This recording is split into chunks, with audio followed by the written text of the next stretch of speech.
Yes, and we're back with the Celtic Unrestricted View. My name is Ryan Clifford, and join me in this Monday night special episode. So I call it special. It's special because we don't normally get beat Alan or draw, so it's uncharted waters for us, mate, once again. But joining me is my good man, Alan. Alan, how are you?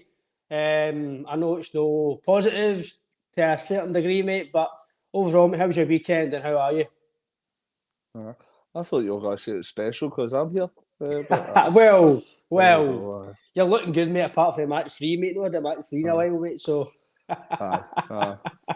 I were grown out of two years anyway, so aye.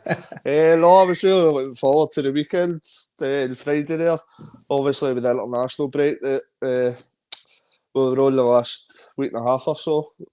So I was looking forward to seeing Celtic back, but slightly underwhelming to say the least. I'm sure we'll dig into that and a wee bit more depth, but aye, it ended up at the end of the weekend. It wasn't any worse half, but I think it's more the performance that's slightly concerning, to be fair. I think it's a few times that's happened kind of this year. I know that they're only human and they're all kind of subject to kind of underperforming at times, but it's slightly worrying to watch when you're seeing that kind of performance.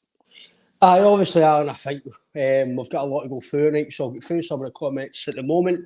Ange says, Ian, Ryan and Alan, even Ange, I'm guessing you've got first there this week, plunges at the age in the comments, but that's what happens when you're no fast plunge. Francis says, nail up plunge. Well done, Ange.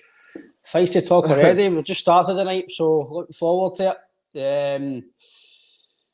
Francis says, absolutely raging, mate. Still raging with that performance on Saturday. Froze my butt off to watch that. I think myself and Alan will agree, Francis. It was pretty poor, mate. Scott, hail, Scott. Hope you're all right. Francis, well, evening, boys. We'll get to some more very, very soon. But thanks for the watch and thanks for listening tonight. Well, Alan, obviously, stalemate at paradise, as the banner says. One each draw away Motherwell. Obviously disappointing, as James Tavernier would normally say, but now it's us for a wee change, Aaron. So overall, mate, after the game, I know a lot of fans we always go gung-ho. We always go a bit overboard and we go, that's no good enough and this and that. Now for a few days, mate, to kind of go over it, think about things, watch some of the highlights. What's your take on it now, and do you still feel a bit of the same? I've still get basically the exact same feelings as I had when I watched that. It was, as I says to you all the weekend, I don't think it's as much the result that was worrying, but these things happen. Obviously, we're still undefeated in the league up to yet. Obviously, a few draws, but it was the kind of lacklustre performance, how flat, how pedestrian it looked. 4 shots in target with that amount of possession is really not good enough in that behalf, considering the performance. It's taken 2 penalties to get 2 of these shots in goal. So it's when you're breaking down the kind of statistics, it wasn't a good watch whatsoever. And even looking back, thinking back, it was a hard watch. It was just so flat. That's probably the main word I'd use to describe it. It was so flat. The quick passing, and especially when the game before the international break, we were at 1-6-0 with some really good football that we played. So it's kind of worrying that we could go for that level of performance down to the level that we had against Motherwell at the weekend there. I think we'll go into it further, but obviously the quality of the bench and the squad start to come into question as well. We've obviously been into in detail about the transfer window and the kind of ambition of the board and the recruitment. But I think when you've got that much money in the bank and you're relying on guys like kind of Mikey Johnston to come on and tell you that's no contributed whatsoever this year. When you're relying on these kind of players to come on and and win you a game, that's kind of red flags are flying high, and it's worrying to say the least. Aye, obviously it was before the international break, you had a good performance and good victory, and you're thinking, right, hopefully that's us now till in the year we kick on and kind of hope for no injuries and you kind of push on for there. And first game back, and you're thinking, right, okay, we all thought it was, let's be fair, it's no disrespect Motherwell, but they've been inconsistent recently. And then you're thinking, right, not every single international player played the full 90 minutes, so some of them a bit fresher than others. You've started with a decent 11 anyway. You've started with not your strongest, but just about maybe as strong as you can at the moment. First half, Alan, I think first half, he huffed and puffed, but for me, Alan, it was more the second half, I think. Was a bit more, say, lacklustre for me, mate. Some of the comments on YouTube are similar to what you spoke about. For me personally, Alan, the second half especially reminded me of when Rodgers was leaving, his last few games before he left, his last spell, where it was side to side, middle to left to right, middle, and there was no creativity, it was no urgency, it was just passive and slow. And then when it did go to final third, the end product wasn't there. For the first half as well, Palmer and Yang, again, static, not really ineffective, and I know wingers are inconsistent, but especially on Yang, you're thinking, right, good performance against Aberdeen, right, kick on now, go and be consistent, go and show us now that you should be kind of starting. And again, mate, I know these performances do happen and they can't perform great every single game, but we've not been great all season. We've only maybe had 2 or 3 in the league where you thought, wow, brilliant. Maybe say Aberdeen, Ibrox, the Hearts game, the Hearts game. Give or take in there, there's been bits and bobs of games, but we've not really been totally fluent in the way I think we want to play. And I agree with you, Alan, that that's something you could touch on first, mate, is the quality in the bench. When you are trying to win games of football and you aren't winning games at the time, or you might be drawing, and you need something to come off the bench, a bit of quality. We don't know what Tyrrell can do yet, so it's very hard for us to go, right, come on and change the game. We don't know what he's like yet, so we can't then go and count him to go and get you a goal in the last 2 minutes or 3 minutes. So you're counting guys like, I know Turnbull scored, but like Mikey Johnson, and that's really guys are they've been in and out the team, so it's not like you're bringing off guys who just say like Jackie Marcus like last season, year before. You knew at least somebody like him would come on. You knew there's a big massive chance of a goal with him. You know I'm not it's not a light for light replacement with Kyle, but you'd be equating quality with quality. You would get the goals that you're bringing on. So I think that's a good point to start, mate, as I think that, especially in the summer, in January, we need help off the bench. It's already having a good 11, but you need to have a good, at least three good subs to bring on and add the quality to help you in any type of games. Aye, I think I've spoken about it a number of times. When you look at kind of last year, we lost kind of starting players like Starfelt, Moy and Jota. But the issue is, when Moy and Jota were playing, that would then in turn mean that either Abada or Maida was on the bench that could come on and impact, and then in turn either Matt O'Reilly or Hatate be on the bench because Moy was playing. We've no get that. These guys have come right into the first 11 now, and we've no kind of brought in the quality that's anywhere near that level that could come on and impact a game just as much as these guys were last year. So that's where we're kind of drastically missing. We've brought in plenty of quantity, obviously, that's been discussed, but the quality's kind of no there that's game changing. You're looking at the kind of low blocks, right? We're playing against most weeks we're playing against these teams that are using the low block. But the whole way you're getting round about that, we've noticed that against kind of other teams who have played well in the league, is the intensity. We need to be fast in our football. We need to quick passing, moving forward fast, because if we're dragging these teams across the park, then that opens up spaces for us to get in behind. But if we're so pedestrian and so flat, so slow, if we're not making the quick passing, that's like they'll kind of rearrange and get back into their position. And that means the gaps are they being created. So especially when we're playing against a low block, I think it's absolutely essential that we're using kind of fast fluid football, because that's the most effective way to kind of break these teams down. You need to open them up, get them out their position, and then we can start penetrating a bit better. But obviously that was seriously lacking at the weekend. And there's been a few games like that, or I think it's probably there are a couple of draws against Hibs.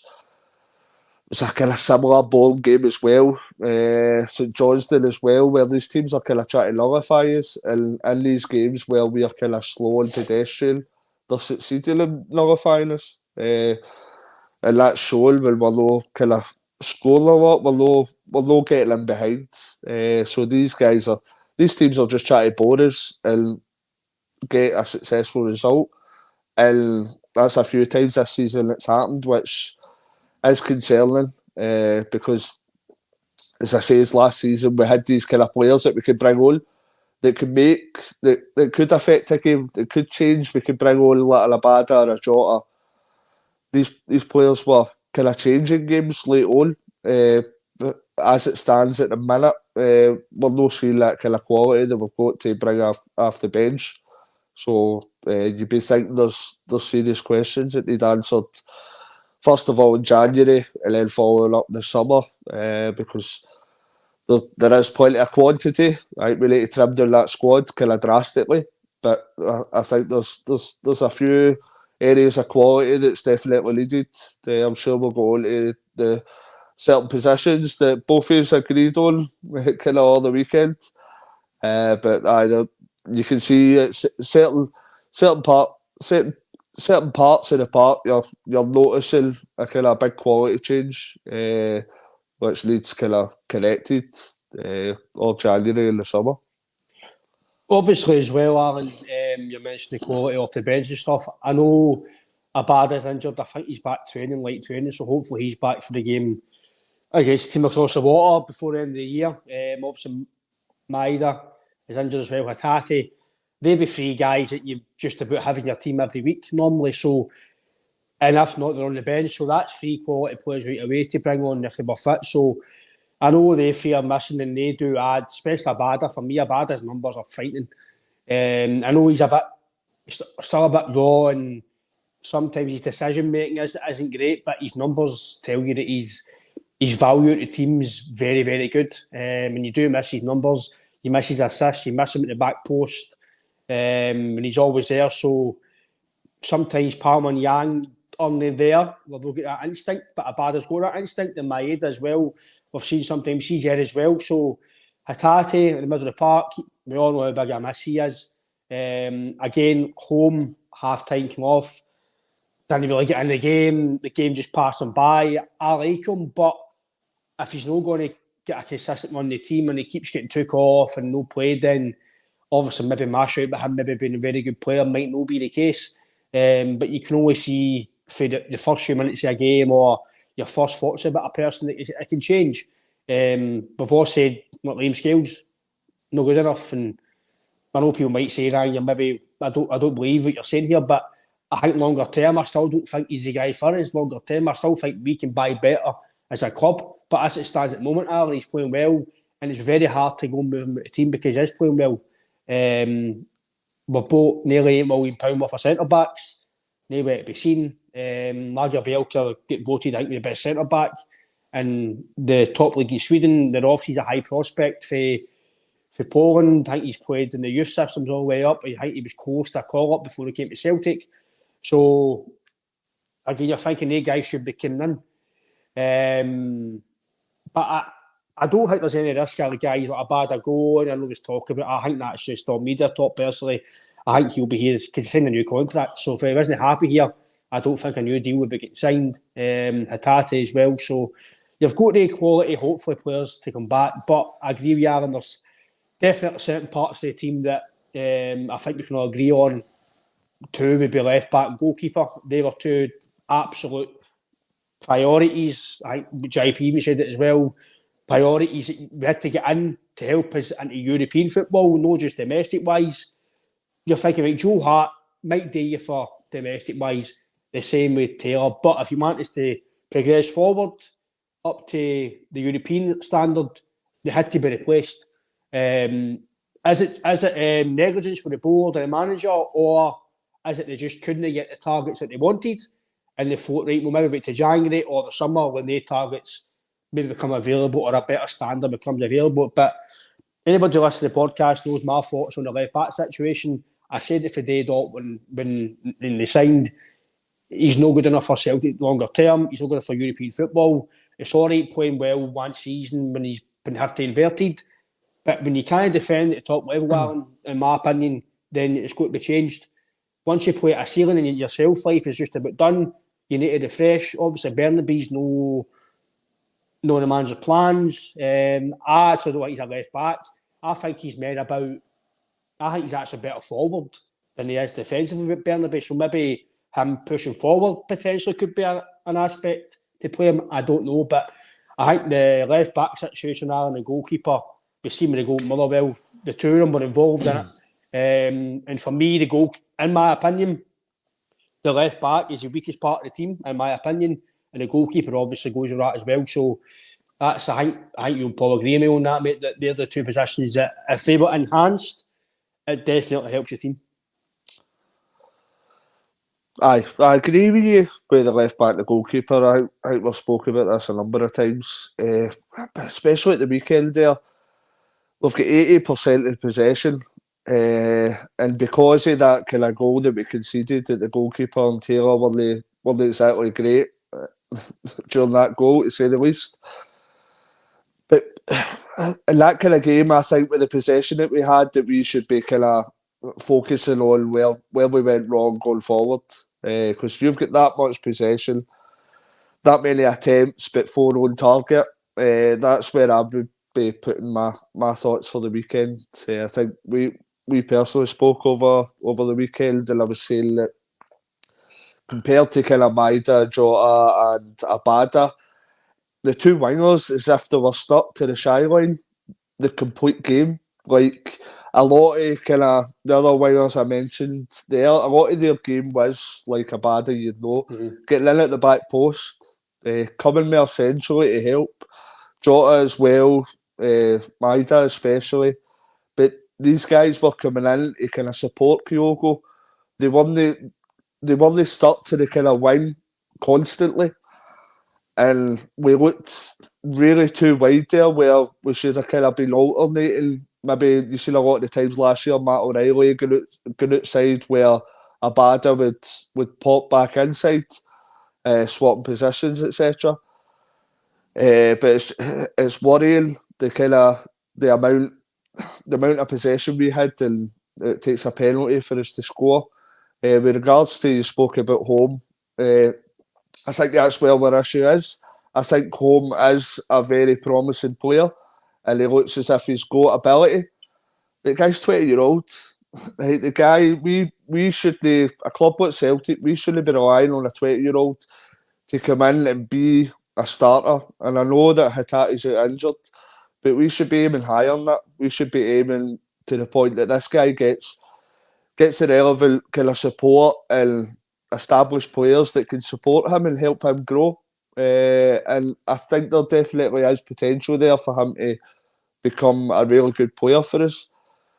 But it's not going to help kind of throwing him in at the deep end like that. It looked like it was like a rabbit caught in headlights. His first touch was pretty poor, to put it nicely. But as I say, I wouldn't be down on Home because he's coming in at a young age. He looks as if he's got a lot of potential and a lot of kind of raw ability about him. But when you get back to the point about the kind of the left back, we should be aiming high on that. And I think we said for the beginning of the transfer window on this podcast that left back definitely was a position that we needed to improve on. I think it's shown a few times, especially in the kind of the European games as well. Goalkeeping position, as much as Joe Hart's been been a decent goalkeeper and he's done us a good job over the last couple of years. I think the kind of time catches up with everyone, and it's just I don't know what he's doing for that goal at the weekend. And there was a few times during kind of pre-season that we noticed performances like that, which started to bring into question if Joe Hart was good enough. I still applaud him for his kind of service to Celtic all the last couple of years.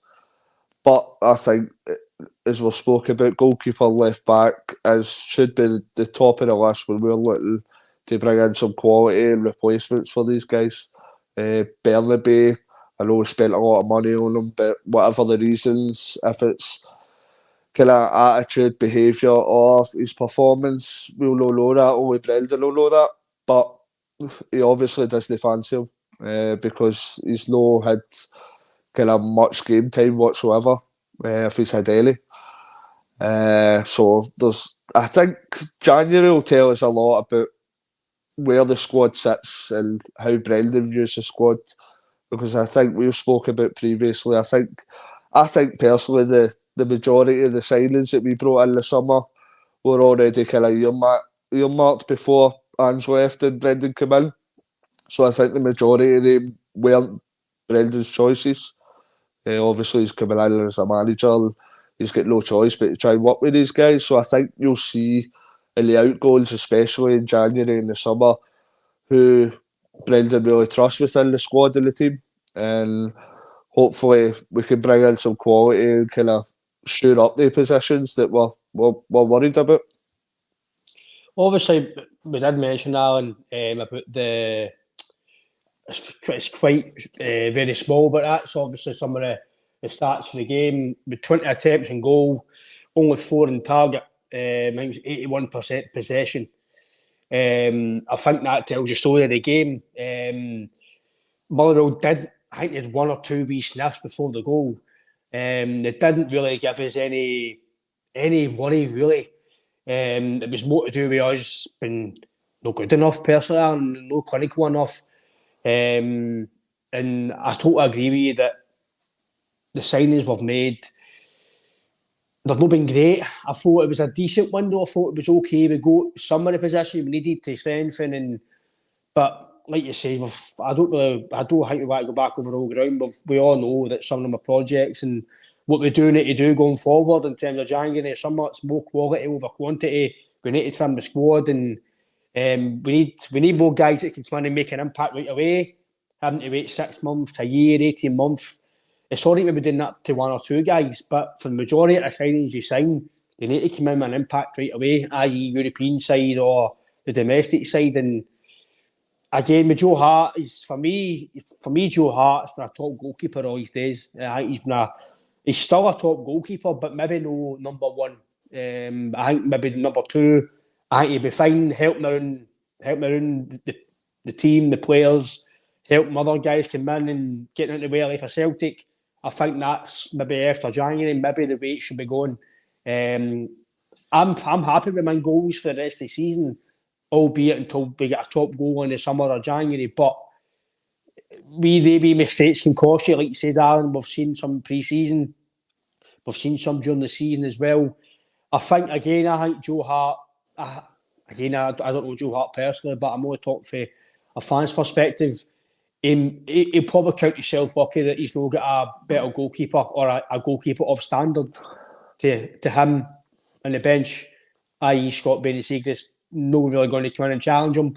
He's not really got a challenge to come in and take him over. So he's always going to play then. I think Alan, even he's made a few mistakes. But I seen a comment, I don't think it was Ali. He says, I'll put this to yourself, Alan. I'll think that's there. Do you think the captain's up to task? For me, Ali, I think McGregor's a top player. I just think he's not having the best of seasons.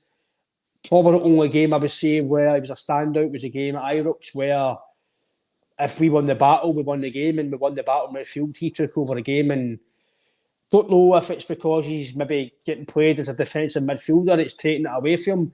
I don't know, because O'Reilly's pushing forward a bit more. Is McGregor better going forward? Me personally, I think he is. I think he's better going forward. He takes the ball forward. He creates for the wingers and the striker. But then who do you play defensive mid? Hatate. Does Awata come in? So you've got to work out Alan. Then who do you play? But I don't think anybody. I don't think you can really question McGregor personally, Alan, been up to task, especially domestically. I think you can probably question a lot of players, maybe European side. But McGregor, when he play, in my opinion, McGregor for Celtic in Scotland is Celtic in Scotland's most important player. People can debate with me and they can say that's totally fine. That's just my opinion. I think he's probably Scotland's most important player. I think he makes Scotland tick as well. Apparently he's not that great, and then he goes and gets man of match against Norway, and people still think he's not good enough. I'm thinking, well, what else does the guy need to do? He turns up week in, week out.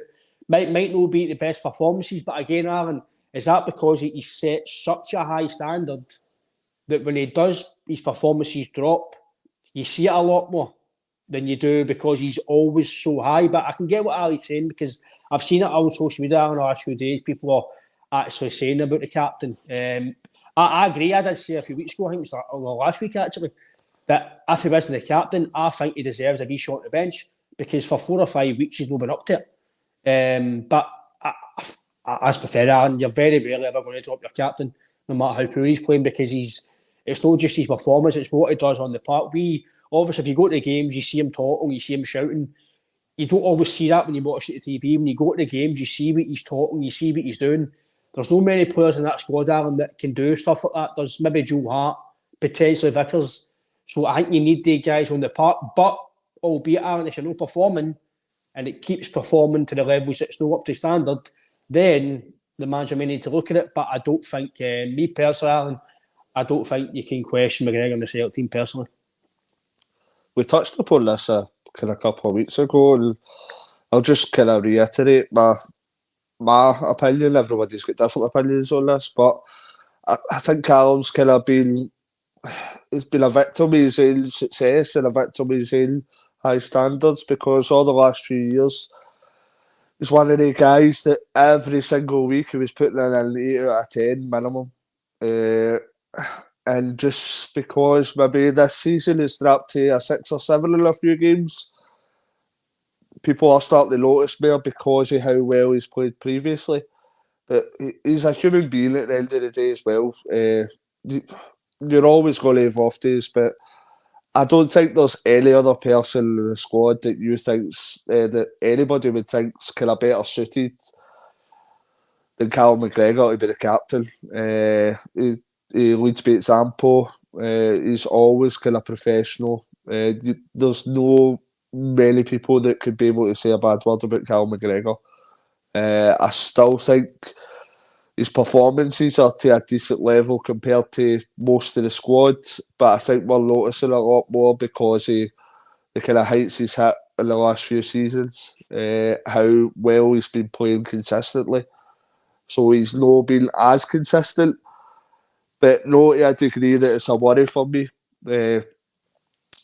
because I still think he's still one of our better players, and he's still performing as one of our better players, but it's because we're used to him performing so highly. I think that's where people are kind of going, oh, where's this Callum went to? But as I say, he's a human being. I'm 100% positive that form will come back. And personally, I've got every trust in Callum as the Celtic captain. I don't see any other person that could replace him and do as good a job as Callum's doing at present. No, I agree with you, Alan. I really rate him. I actually thought he's probably the best player in Scotland, and then Baz has come on, he's said things about Hatate, and it does get you thinking. You can see, I can totally get where Baz is coming from, and I can kind of see that as well, that maybe he's right. But for me, McGregor's got everything to be the Celtic captain. He showed last season, you seen him last season, he was absolutely top. So the game against them Ibrox, he was phenomenal, and that's the McGregor that we know. Even for Scotland, he was phenomenal against Norway. Again, if you depend on what team you support, you'll say that he's not good enough and this and that, but then you look at his numbers, you look at his performances for Scotland and stuff, and it kind of tells you that that's just you being biased, because we all know McGregor's a top player. Maybe if he took penalties, he'd be the best captain in Scotland. Nah. But maybe that's what it's missing. But let's be fair, would he get penalties though? Would he get them? That's the difference. That's the difference. But no, I can definitely see, Alan, that I don't feel you can drop him at the moment, because the way you're still trying to go into kind of obviously one league title and stuff. But the odd game, I can see why, in a sense, fans are saying it, because even myself, I did say that if I was a manager, you go to look and go, right, he's not playing well, but if I do rest him or put him on the bench, will that affect the team more than playing him, if that makes sense? So you've got to balance it out and weigh up pros and cons of no playing players and playing them. So, but for me, I think unless he's really off the boil in the next few games, I don't think he's ever going to be playing. Especially a game like tomorrow, he's going to play tomorrow. So in that sense, I don't think there's any reason why he won't play tomorrow either. So, but one thing for me is, Alan, that I think Francis did mention it, but it's about service to the strikers. And again, I know I didn't play at the level they're playing. I can only talk from my point of view when I played up front, that it's all right not getting service, but you still need to do the donkey work in between. You still need, if you're not getting the ball, you then need to either go wide and get it, you need to go in the middle and get it, or you need to try and be involved in some sort. And if you're not involved, then obviously, if there's nothing going to you at all, and even when you do all that and you're not getting the ball, then that's into the players as well in your team. Which is why I do feel that I think I've said it on here before, Alan, that I do feel that the manager, it's the way he's playing, it's no suiting the B-man, Kyogo. He's not really playing him as a number 9. It's more like a 10. He's dragging him in, he's getting the ball and he's linking up. But if you're not getting the ball out wide and getting the balls in the box with the end product, he's not going to score, because the way it is working, because he's playing him a bit further behind, he's getting the ball, he's maybe like not getting it wide, but by the time it goes wide, there's nobody in the box. So the manager's got to work out a style of play, which is, listen, I know it might sound daft, but see if he's not going to get goals with the way this is played, if he's not going to, he's getting 9 touches in some games, 6 in some games, 12 in some games. For a Celtic striker, it doesn't matter if it's Larsson, Sutton, Hartson, that's not good enough. You've got to be involved more in the game. It's all right scoring a goal in the last minute, but what's the point in having a striker but ineffective for 8-9 minutes? It's a team game. You need to be involved in the game. So do you then need to look at another striker in January or the summer who's up to that standard, i.e. the quality of Kyogo, maybe a bit taller, maybe a bit more mobile, no mobile, but in terms of holding the ball in and I think I like to play that side, or do you then go sign him and play 2 up front? Because I think, see, when, especially Europe, Alan, when the ball goes up to Kyogo, his manpower isn't to hold it in and lean back and get free kicks and get fouls and lay it off and then spin. He's a goal scorer. He's a poacher. But I feel if you had some, I'm not saying Jack and Marcus, but somebody in that ilk, a bit tall, physical, strong, away from home, you can then, instead of going playing the 3 up front, the 4-3-3, you can then go to a 5-4-1, get the ball up to him, hold it in, and get the midfield up. So, because for me, Alan, tomorrow, I know we'll touch men on it tomorrow, it's just on this point.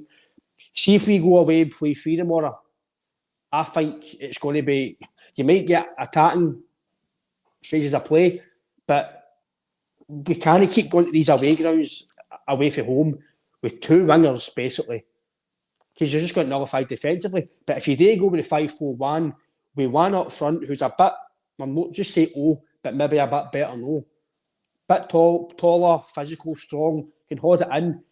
By the time he holds the ball up, he might get you a fibble, he might get you a penalty, he might get you a shy, whatever. Then you get the ball up the park. So don't know what you feel on that, Alan, but I feel that he's so suited to the way Brendan's want to play. And if he's going to get the goals that he did score last season, the goals he got to start the season, and he's going to keep continuing to score goals, either the manager's got to change his style of play or he's got to sign somebody else, because if he man's not getting any joy out of it, and you can see him, I don't know if you've noticed it, Alan, if anybody who's watching can see it, watch him, he gets frustrated, but he's not the sort of player that's going to put his hands up in the air and moan and shout, but he's making these amazing movements, and he's like, right, okay, but you can see him, he's getting frustrated, Alan, and for me, something's got to go there, because you've got probably, as some people say, or majority of fans might say, no me personally, I thought he's got a lot more to do, but he's the best since Larsson. If that's the case, then you need to use him wisely, because you need to get the goals, because he's not really been the wee man as we've known, but I think that's due to the way we're playing.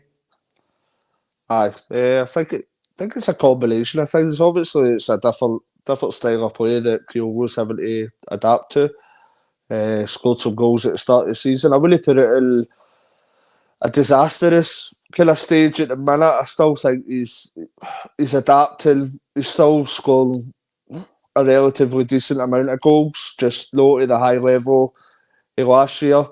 I think with Aussies, I know Aussies during the transfer window that we needed another striker to come in and challenge Kyogo. I think that was the perfect opportunity for Oti Kamoli. He got a lot of game time in that second half. After he got the double against Aberdeen, this was everybody's questioning if he was good enough for Graham run of games or his consistency. Well, it's kind of a stalemate, deadlocked, and you bring on low. That was his perfect opportunity to go and say, no, I can be consistent, but it's kind of flattered to deceive again. Obviously, he's got 2 goals in the game previous. But if you're going to be kind of starting 11 as a striker in the Celtic team, you've got to go and put a run of games together that you're scoring. So I definitely, O's still young as well. So I think we definitely need a striker, because at present, I don't think we can rely, if Kyogo happened to be injured or suspended, etc. I don't think we could rely on O for a prolonged period of time. I could be proved wrong, but at the minute he's not showing that consistency. He's showing kind of bursts where he's scoring goals and looking decent, but at the minute he's no, whenever he's getting the chance. And I know it's not a great deal of minutes he's getting, but as I say, when you're playing for one number 9 position up there and you're getting the chance with Celtic, you need to grasp that with both hands. And you've seen that with kind of Jackie Marcus. I know we don't want to bring up kind of past players, but when he come off the bench, he was putting them away kind of in a regular period. That was that time, was it his first season? I don't think he scored for the first 6 months due to injury, and then he ended up joint top goal scorer in the league. And that most of that time was coming off the bench. There was times where Kyogo was injured, but you need to grasp that chance with both hands. And at present, O's not doing that to the stage that he should be starting for Celtic. So, as I say, at the summer window, I think January window as well, it's imperative that we get another striker in to challenge Kyogo. And preferably, I think it should be in the mould of kind of a stronger physical striker like Giakoumakis, so that you've got that kind of different option on the bench, somebody with a bit of quality that can mix it up a bit, especially in games when it's kind of deadlocked and you're playing against that kind of low block. You want something different on the bench that you can mix it up, try something different, and then hopefully like yesterday we could have got the 3 points. Saturday we could have got the 3 points instead of the 1. So I think it's definitely something that needs looked at in January. I don't know if you agree yourself, Ryan. No, I totally agree. I still don't think is. Again, you can only judge on the minutes you see. He's not had a lot of starts to go a full consistent run of scoring goals, but I can only see through the minutes he's getting. And he's maybe a goal scorer, but at the level for me personally to go and score 20 to 25, 30 goals a season, do I think he'll do that for Celtic?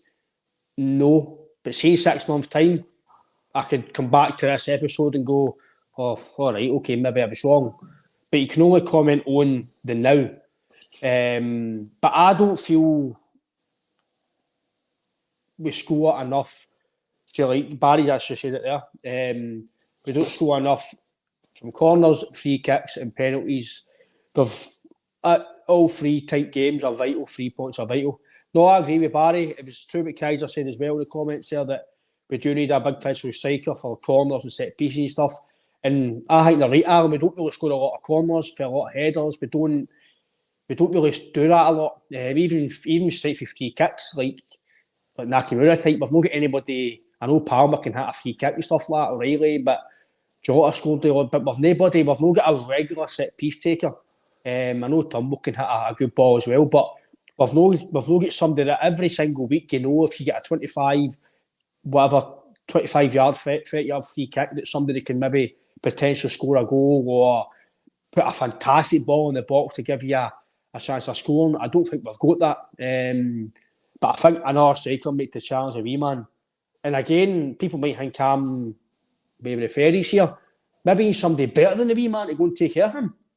You can always strive to be better. I know it might be hard for us to get somebody that quality. I get that. But there's no reason why you can't go and try and go and sign somebody like an £8 million, £9 million top striker that's been there and done it. I know people might say we've not got the wage budget to do that and other players, but that's why you need to balance it out. So you need to make sure whoever you sign are going to be really good. But then I think I mentioned the other day with JP. I don't know if you were as well on where you only.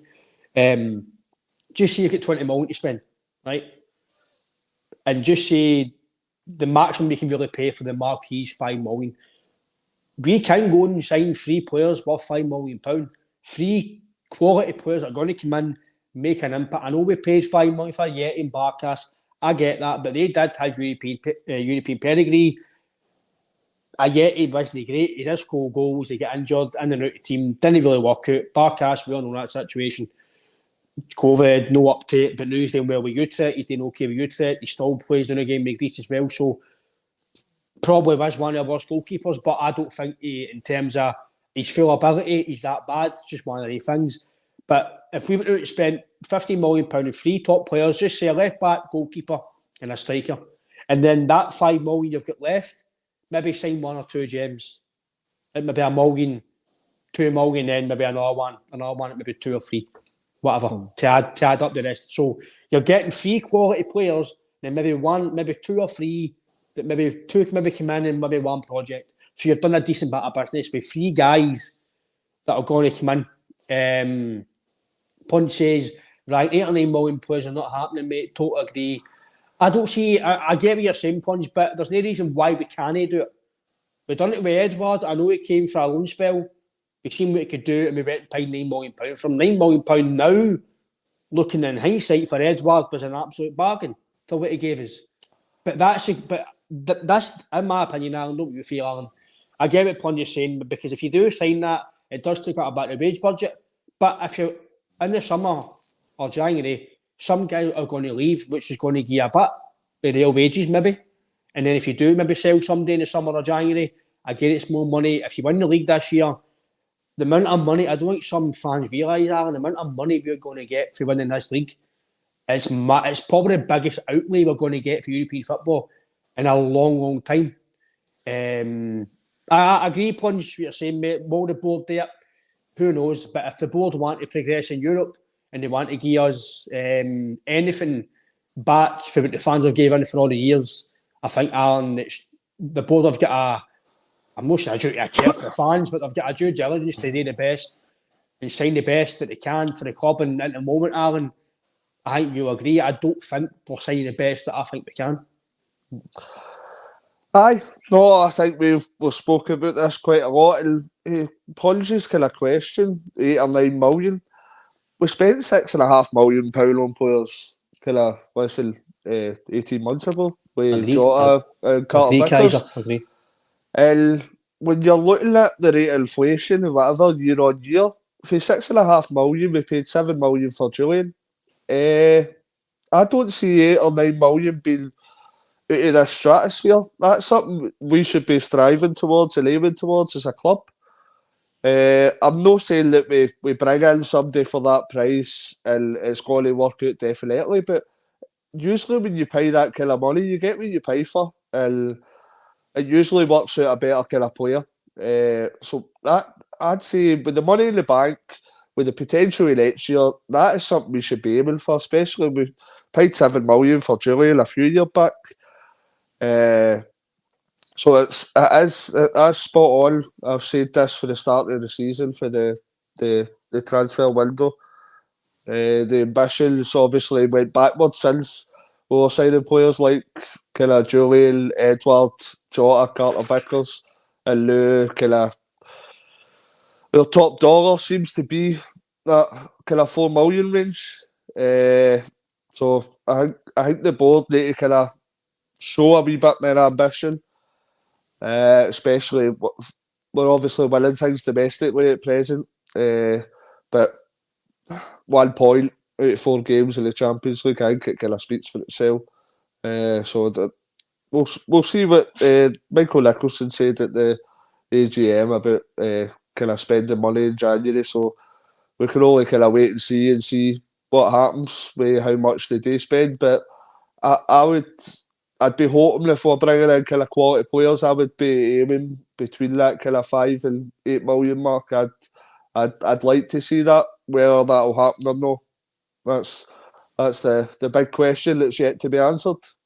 I totally agree with Alan.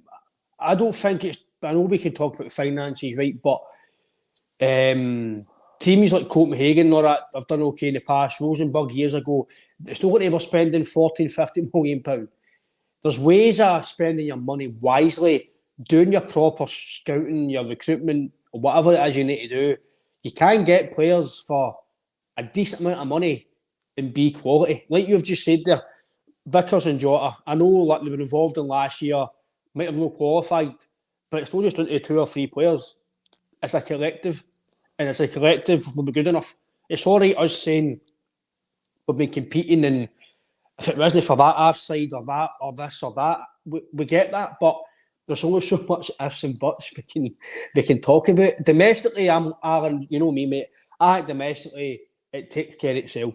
The squad's okay domestically as it stands now. I've no worries about domestically. It's a European side, but again, on the game itself, we'll talk about obviously the European side in more than more, but on the game, I think in Saturday, Alan, I think you can tell it needs a bit of quality, a bit of freshness, and as giant as well. Giants maybe some guys are maybe just comfortable because there's no as much as a challenge maybe off the bench, and they know that if they do have a bad game or two, they're not going to get rested. I don't know. I'm just trying to think of ways why. Is it the formation? Is it the way well, I did say we all did agree that when Rodgers came in, forget this handball, gung-ho style of football. That's not what he plays. He still plays in attacking intent football, but it's more possession-based. It is a bit more slower. It is a bit more passive. That's just the way he's always played his football. Done it at Liverpool, done it at Leicester, done it at Swansea, he's done it at Celtic. He's done it everywhere he's went. Yes, it is. Sometimes it can be quick. Well, see, when Alan, you know yourself, Alan, see when they actually do play quick football, the 1 or 2 touches, it's brilliant to watch. It's really, really quick. But it's still, we're not doing that all the time now. We're doing it in stages. But last year and the year before, we were doing it for like 60 minutes, boom, and then obviously it drifted away again. But I don't know if it's the way he's trying to play, and he's not got the players as it stands, and maybe at the moment that he wants to play his system. Because it's obvious, in my opinion, Alan, Kyogo's no fit in this system. It's obvious he's not getting the goals return that he was getting last season or the year before. He's not getting the chances he was getting since he's been here. He's getting frustrated. So do you then need to change the way you're playing to suit the wee man, or do you need to actually sign a player that's going to fit your system? Because as much as guys, for me, Alan, I feel if you're a top player, you adapt to whatever the manager wants, and you adapt it, and you just play that system. But if a manager wants a better suited player, then it's up to them in January or something to go and do it. But these performances, like you've said, Alan, again, I was kind of late until they scored. I'm thinking, right, look, we've not played well, got to go, 3 points, right, we'll regroup during the week, Lazio, and then we'll go forward. But the more you look at it, some of these performances haven't been good enough during the season. And what do you think it is, Anne? Do you think it's the players, or do you think it's the formation that's no suiting the players and they're no performing at the levels because it's this new change of play? What do you think it's no as? Why do you think we're no as dynamic and gung ho as we was just a few months ago? It's the kind of players we've lost and no replaced them sufficiently. I think the squad quality depth is the same level as it was kind of last year. I think we could all probably agree with that. I think what you're saying is right. Could Brendan be looking for a different type of striker because of the way he played? Because when you look back on his first spell, there was 2 prominent kind of number 9s that he trusted, and Dembele and Edward, which were kind of totally different players from what Kyogo is. So is he waiting to kind of the summer, January, to change that up? Only Brendan will be able to tell us that one. But it's obviously a different style of play for Ange, right? It was never going to be that attacking. But it's similar enough that you would think professional football players would be able to fit in the kind of slight changes into their game to perform at the same levels that they were. So I wouldn't be saying. I just think it's the quality depth. I think that you could be right with those guys there that are feeling too comfortable. I think we've mentioned a few. Hart's not going to be changed. You're pretty sure that Greg Taylor's not going to change the boot. I don't think Ralston covered his cell and Gorey at the weekend either. So Johnston should be pretty comfortable there. Kyogo as well. So it could be a bit of that kind of complacency beginning to set in. But we have had good performances within this season as well, as we mentioned. So I think it's up to Brendan and the players to kind of focus on the way they play then and kind of try and implement that in the next run of games. Because I think there's been 3 or 4 games that were similar to the weekend's performance that did look very lacklustre and pedestrian and hard to watch. So I think we need to, we'll find out a lot more in January. As we spoke about earlier in the podcast, we need 2 centre halves not being seen anywhere. That's concerning as well. Where the players that Brendan wanted in, it doesn't look so much at the minute because it seems as if the two of the guys are training, 2 of the guys are fit, and they're not getting anywhere near the squad, and that kind of output and that kind of money, it is slightly concerning. So I think there might be a lot of players going out the door in January. I think the manager and the club will be doing a lot to kind of move on a lot of it's a harsh word to say kind of deadwood, but the players that aren't getting as much game time as they should be, and maybe bring in 2 or 3 kind of quality players. Joseph says, hail, question line. Has Brendan Rodgers not helped the players? Most of Angie's players, after all, Brendan Rodgers is supposed to be a brilliant manager. For me, Brendan Rodgers is causing trouble instead of going slow to change. But what else is really going on? I see what you're saying, Joseph, but I think for me, again, it's no fully Brendan's team as well. He's still to get guys that maybe in January or summer that, again, he says he's here for the full 3 years anyway. So he's got 3 years to get the team he wants to take us, the way he wants to go forward. He says one main reason why he came here was the recruitment, the way we are off the park. So you've just got to believe what the manager says. You've just got to believe what's right in front of you. So I think I did say to JP Allen during the week here when we were on, I think Thursday. Again, I could be totally wrong, but I'm just reading between the lines, and I do feel the manager is slightly a wee bit peed off for the recruitment side in terms of what we're brought in. He keeps mentioning about quality over quantity, quality. But then he's saying he signs these players off. So 1 minute you're saying you want the quality, but then you're saying... So that does, to me, Alan, as a fan, that doesn't make sense. You're saying you want quality. By the way, I'm not questioning the manager. I'm just telling you this is what's said in the AGMs and the pressers. He wants quality, but then he's saying he's signing them off. So you're signing off the players that you might not think are quality. So why are you signing them off then?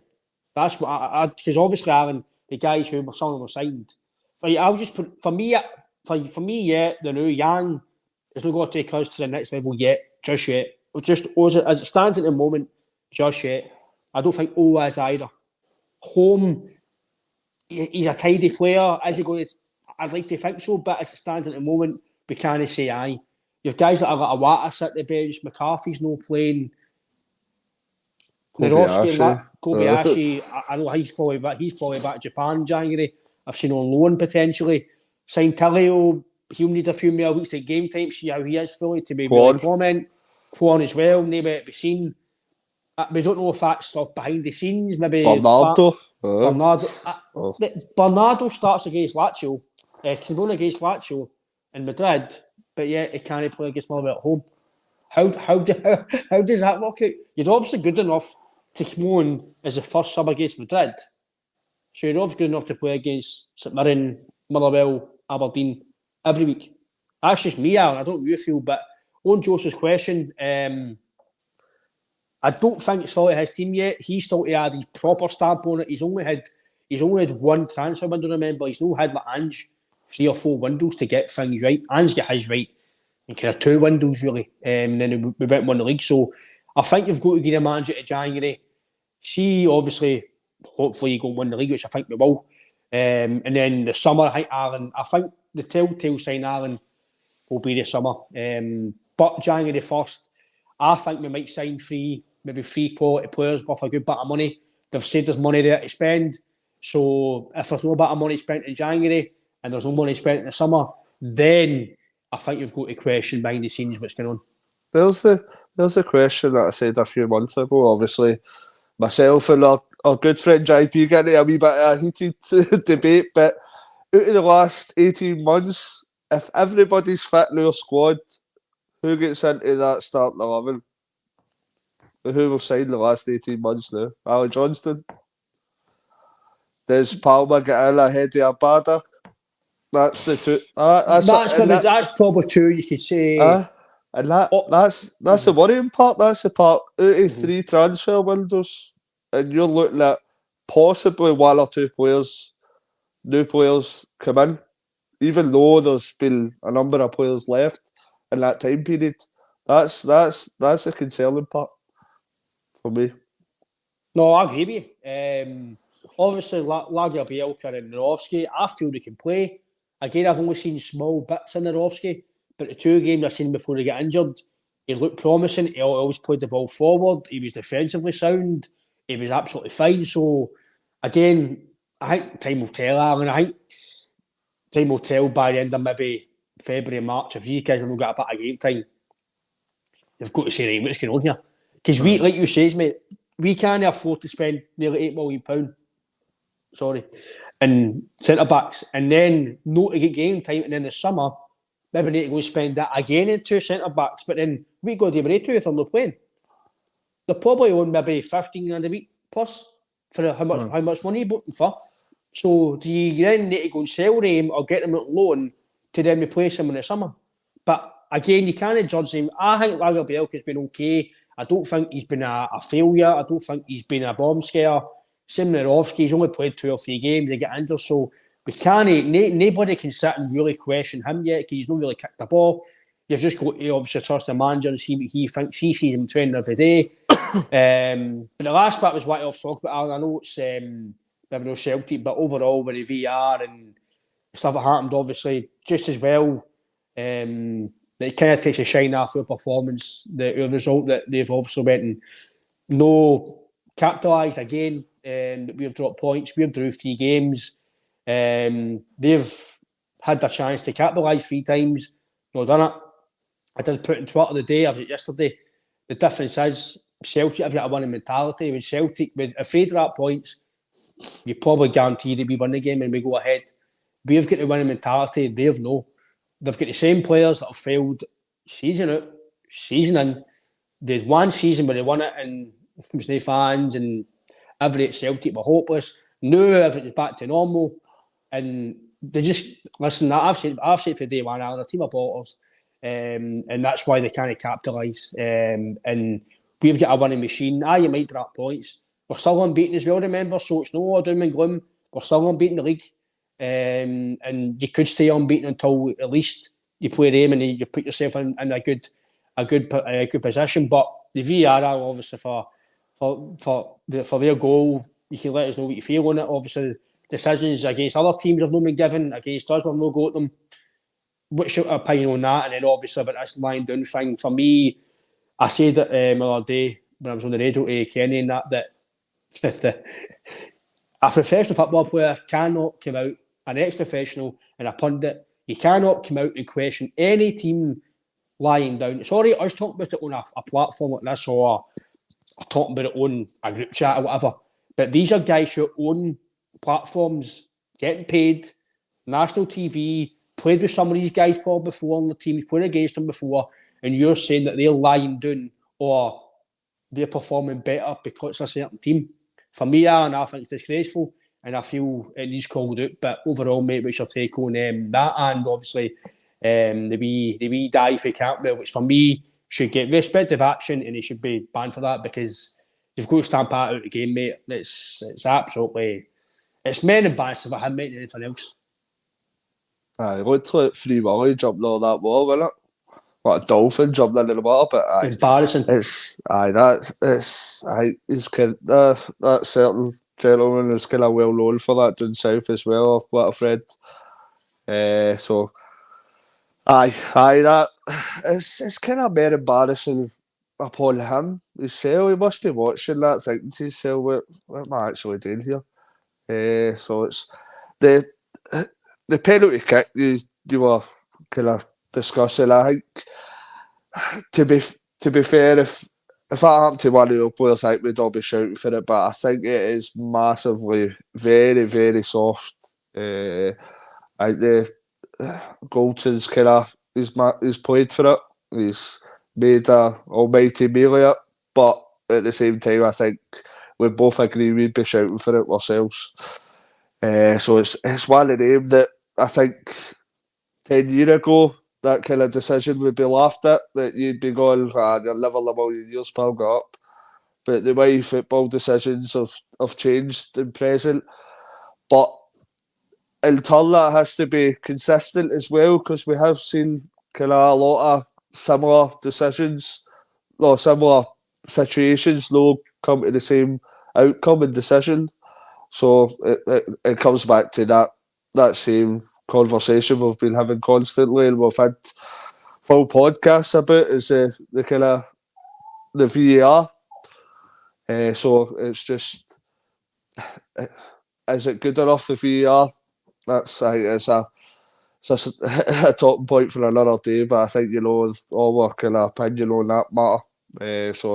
And I don't think I want to waste 1 second on that certain pundit, as we call him, or individual. I think you can guess my opinion on that matter. And I think any oxygen wasted on that guy is just not worthwhile in the slightest.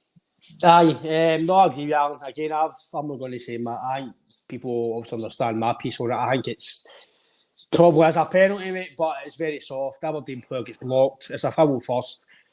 It is a penalty, but like you say, mate, consistently, we have Big O, get pulled at Ross County, same thing, didn't get a penalty. We get pulled at Celtic Park, we get pulled at Tynecastle, we didn't get it.